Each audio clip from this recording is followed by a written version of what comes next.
Привет. Хотите, расскажу, что такое супердоход курьера?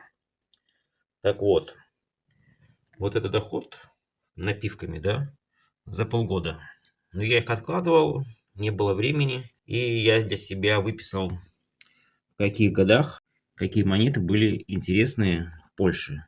И они пользуются коллекционной ценностью. Я их всех скидываю сюда, и теперь буду ежемесячно подводить, проверять, что за монеты мне оказались из напивок. Что не попало в категорию отобранную, буду уже тогда реализовывать в магазинах на что-нибудь другое. Так вот в этих годах были чаще всего какие-то бракованные интересные монеты, либо серии, ограниченные тиражом. Такой есть пример. Вот такая была монета, 5 злотых мне дали. Вот. И она из серии с городами. Таких серий много интересных. И у некоторых коллекционеров они имеют достаточно хорошую ценность. Поэтому можно их хранить и потом через какое-то время продать по более дорогой цене. Почему бы и нет? Вот так вот.